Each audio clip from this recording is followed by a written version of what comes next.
Echoes from the Cave, Episode 11, The Locked Lantern. Chapter 1, A Simple Delivery. Early morning light filled the prayer cave. Timbers the wolf was packing a bundle of supplies, some healing herbs, dried berries, and a small jar of oil.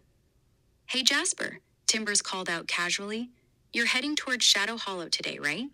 Jasper, still waking up in his monk robes, nodded. "Yeah, I think so. Why?" Timbers tied the bundle and handed it over. "I have an old friend there named Mama Briar. We go way back. She's got a little cub and could use a few things. Would you mind dropping this off? It's on your way anyway." Jasper took the bundle with a smile. "Sure, no problem. I've never actually met her before. Is she nice?" Timbers chuckled. "She's a good soul. You'll be fine. Just say hi for me." With that, Jasper climbed into his quirky little flying contraption, tucked the bundle beside him, waved goodbye, and lifted off into the bright morning sky. It felt like any other normal day. Chapter 2, The Whimsical Flight. As soon as Jasper rose above the trees, the prophetic realm opened up in all its playful glory. "Altitude check, Brother Frog," Captain Flutter the fairy called, zipping alongside in her tiny vest. Jasper laughed and corrected his heading. A chubby dwarf waved from a cloud, shouting about sweet honey mushrooms. Friendly trolls cheered from their picnic with berry tarts held high. A shy elf offered a tiny glowing lantern for the road. Butterflies swirled around his rotors, and a cheerful ogre hummed worship songs from a hillside. The whole flight was full of laughter, silly conversations, and light-hearted encouragement. Jasper felt happy and relaxed the entire way. It was just a simple delivery run, nothing complicated. Chapter 3, Shadow Hollow. Jasper's quirky little flying contraption settled gently onto a soft hatch of grass in Shadow Hollow. The valley was quiet and peaceful in the late morning light. Birds sang softly from the trees. Flowers bloomed around comfortable-looking dens. Everything felt surprisingly normal and pleasant. Bramble the big wild boar was the first to greet him. He was large and strong, with coarse bristles and watchful eyes. He gave Jasper a polite nod. "You must be the frog Timbers sent," Bramble said, trying to sound friendly. "My sister is right over there by the big den. She'll appreciate the supplies." Jasper noticed a heavy, dark ring on Bramble's finger, with a strange, twisted emblem, and the same symbol carved into the wooden beam above the main den. For a brief moment, he felt a small check in his spirit, but everything else seemed polite and ordinary. He decided not to make anything awkward. "It's probably nothing," he thought. "I'm just here to deliver the bundle." Mama Briar was resting near the entrance of her den, her left arm wrapped in a sturdy sling. Her little cub was playing happily at her feet with some smooth stones. When she saw the small frog in monk robes walking up, she looked surprised, then a bit guarded. "So you're Jasper," she said, her voice carrying a slight edge. "Timbers has mentioned you before. I've heard a few things about the prayer warrior frog, who's always doing the right thing. I figured someone like you probably wouldn't have much time for someone like me." Jasper set the bundle down gently and sat on a flat rock a respectful distance away. He smiled warmly, keeping his voice soft and real. "I'm not always doing the right thing, Mama Briar. Not even close." She raised an eyebrow, still a little cool. "Really?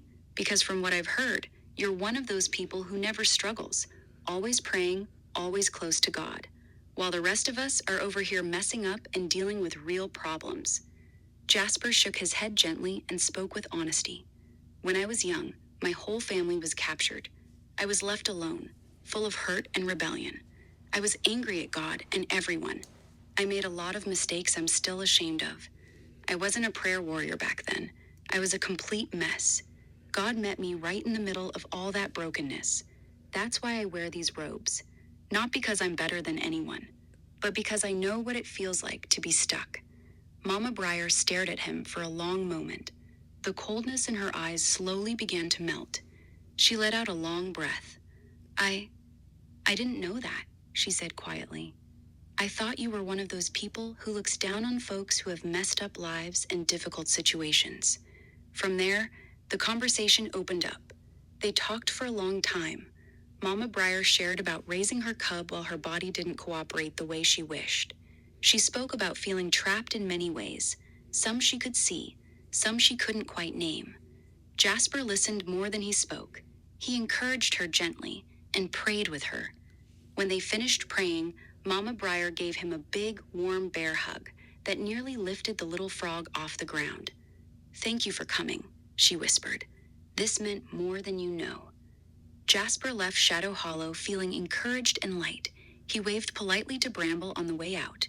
Bramble waved back with a smile that looked mostly friendly. Neither of them mentioned the small undercurrent of tension they both felt. The peace felt easier to keep than to question. Jasper climbed back into his flying contraption, still carrying the warmth of the visit, completely unaware of how deeply that conversation had touched Mama Briar's heart. Chapter 4. The flight home. Jasper climbed back into his quirky little flying contraption, feeling warm and encouraged. The visit with Mama Briar had gone much better than he expected. Her big bear hug still lingered in his memory, and the way her eyes had softened during their long conversation made him smile as he lifted off from Shadow Hollow.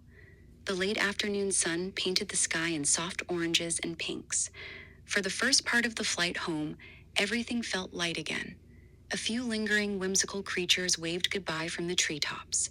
Jasper hummed a quiet tune, replaying the good moments in his mind. She really seemed to want to follow the Lord, he thought happily. Maybe this was exactly what she needed today. A little encouragement, a little prayer. Sometimes that's all it takes.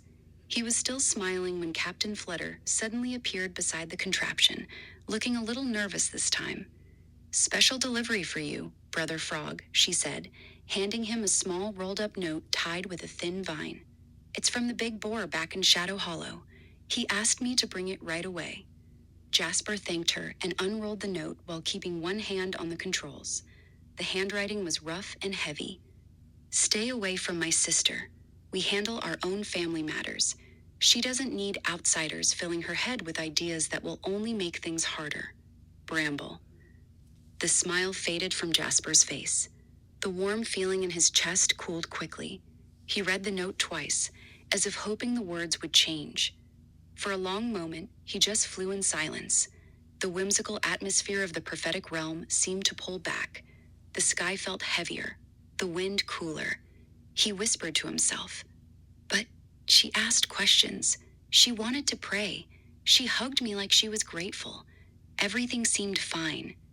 Yet the note was clear. The friendly surface he had enjoyed earlier had cracked. What felt like a simple, encouraging visit to him had apparently crossed an invisible line he never knew existed. Chapter 5. Reflection on the Way Home. Jasper flew slower than usual as the sun began to set. The colorful patchwork wings of his little contraption caught the fading light, but his heart was no longer light. He kept turning the visit over and over in his mind. At first, it had all seemed so good. The polite greeting from Bramble, the long conversation with Mama Briar, the genuine moment of prayer, and that big, warm hug. He had left Shadow Hollow feeling like he had done something meaningful. But now, the little details he had quietly ignored earlier came rushing back. The heavy, dark ring on Bramble's finger with its strange, twisted emblem. The same symbol carved into the wooden beam above Mama Briar's den. The way she moved so carefully because of her injured arm in the sling. The quiet fear in her voice when she talked about feeling trapped, not just in her body, but in her whole life. Jasper whispered into the wind, "She's trapped, and not with chains you can see. She has her little cub to protect. She depends on her brother for so many practical things. She loves him, even if his love has become control." How do you help someone who isn't ready to leave what's familiar, even when it's hurting them? He felt a deep ache in his chest, that same fierce, parental love he had sensed earlier on the flight there.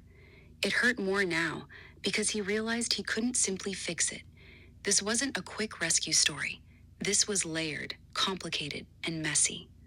"Lord," he said softly, his voice full of honesty, "I really wanted to help her. I felt like I had a mother bear kind of love for her and her cub. But now I see how complicated it all is. This isn't something I can solve in one visit. Some cages take a long time to open. Some people need many small lights before they're ready to step out."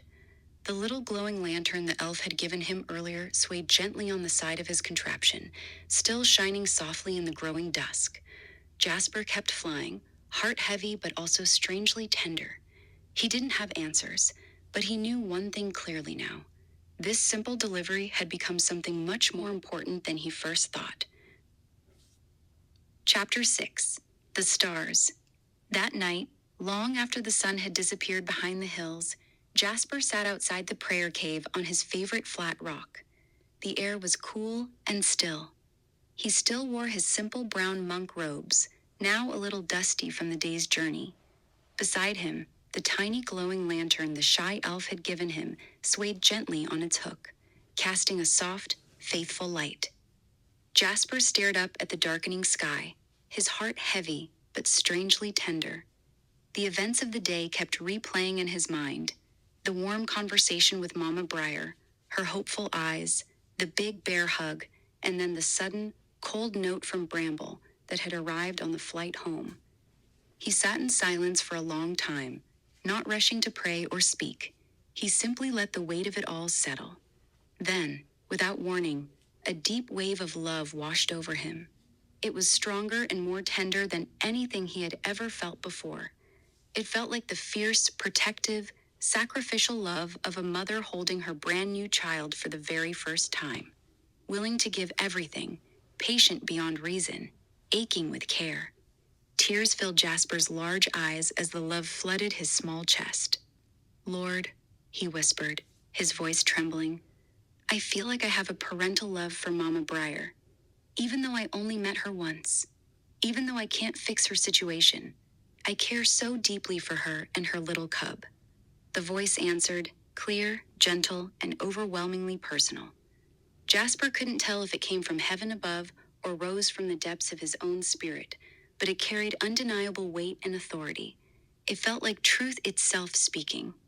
"Yes, Jasper, that is how I feel about every single one of my children who is trapped, even fiercer, even deeper." At that moment, high above, one single bright star began to shine more brilliantly than all the others around it. The voice continued, "Look up, Jasper. That one star is the one I sent you to see today. The conflict is real. The cry is real.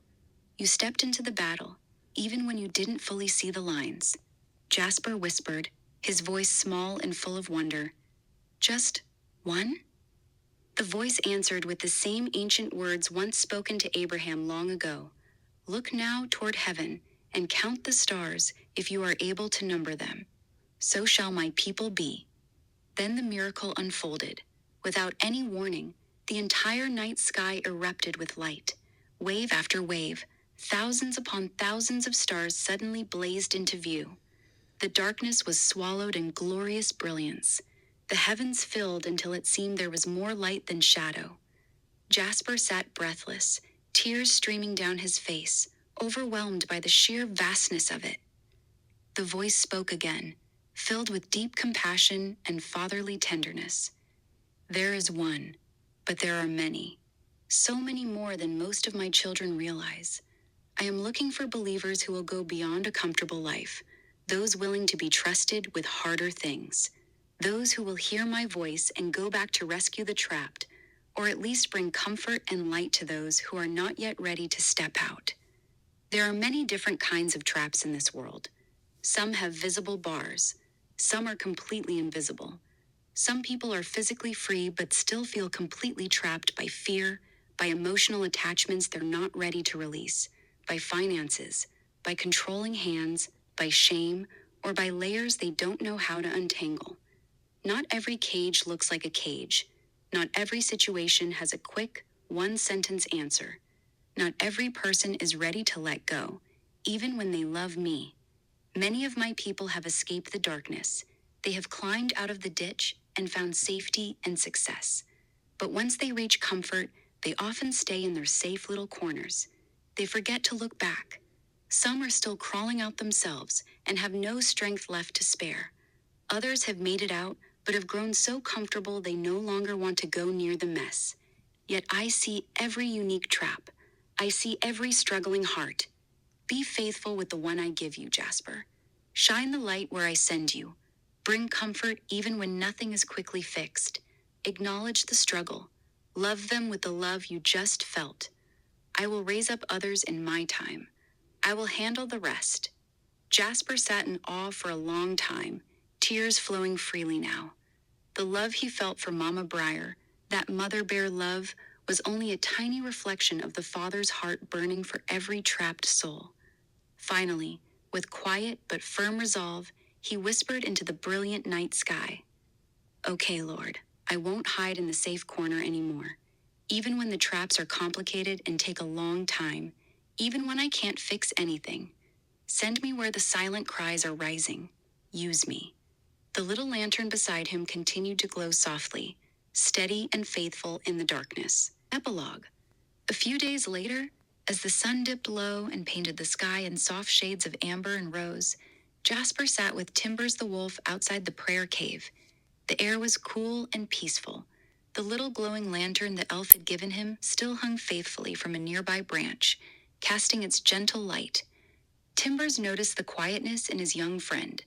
"You've been thinking about Shadow Hollow since you returned," he said gently. "Tell me what happened, little brother."